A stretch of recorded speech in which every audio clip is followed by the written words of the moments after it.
கர்த்தருடைய நாமம் மகிமைப்படுவதாக. ஆண்டவர் இரட்சகருமாகிய இயேசு கிறிஸ்துவின் விலையேற பெற்ற நாமத்தில் உங்களுக்கு அன்பின் வாழ்த்துக்களை தெரிவித்துக் கொள்கிறேன். இந்த நல்ல நாளில் கூட ஆண்டவரோடு கூட பேசுவாராக, உங்களுக்கு வேண்டிய வார்த்தைகளை அவர் கொடுப்பாராக. நான் உங்களுக்காக வசனத்தை வாசிக்கிறேன். யோவான் எழுதின நற்செய்தி நூல் 10ஆம் அதிகாரம் 27ஆம் வசனம்.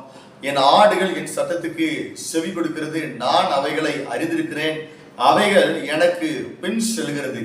இந்த நல்ல நாளில் கூட ஒரு மேய்ப்பனுடைய குணாதிசயத்தை நாம் தியானிக்க போகிறோம். ஒரு மேய்ப்பன் ஆடுகளோடு பேசுகிறான்.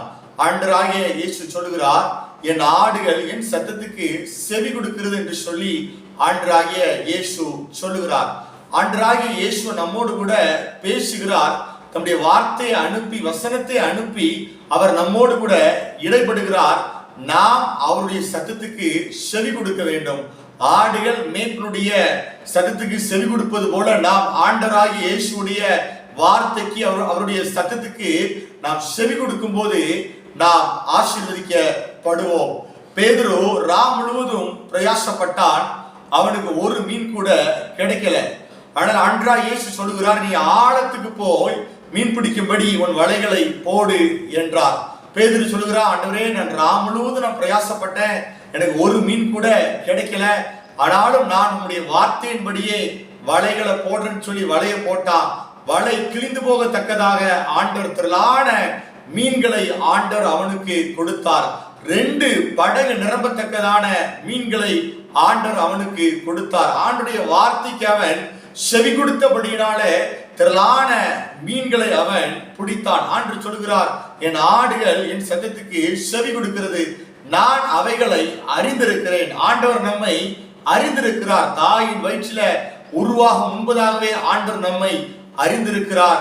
நம்மை பேர் சொல்லி அவர் அழைத்திருக்கிறார். நம்முடைய நாவில் சொல் பிறவதற்கு முன்பதாகவே நாம் என்ன பேசுவோம் என்பதையும் கூட அவர் அறிந்திருக்கிறார். ஆண்டவராகிய இயேசு சொல்கிறார், என் ஆடுகளின் சத்தத்துக்கு செவி கொடுக்கிறது, நான் அவைகளை அறிந்திருக்கிறேன், அவைகள் எனக்கு பின் செல்கிறது என்று சொல்லி ஆண்டவராகிய இயேசு சொல்கிறார்.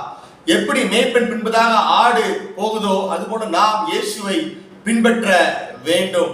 சிஷ்யர்கள் என்றால் என்ன அர்த்தம்னா, பின்பற்றுகிறவர்கள் என்று சொல்லி அர்த்தம். ஆண்டவராகிய இயேசு பேதுரு பார்த்து சொல்லுகிறார், என் பின்னே வாருங்கள், நான் உங்களை மனுஷனை பிடிக்கிறவனாக மாற்றுவேன் என்று சொல்லி ஆண்டவராகிய இயேசு பேதுருவை பார்த்து சொன்னபோது பேதுரு எல்லாவற்றையும் விட்டு இயேசுவுக்கு பின்பதாக அவன் சென்றான். ஆண்டவனை ஆசீர்வதித்து உயர்த்தி மேன்மைப்படுத்தி வைத்தார். நாம் ஆண்டுடைய வார்த்தைக்கு செவி கொடுக்க வேண்டும். அவர் நம்மை அறிந்திருக்கிறார், நாம் அவரை பின்பற்ற வேண்டும்.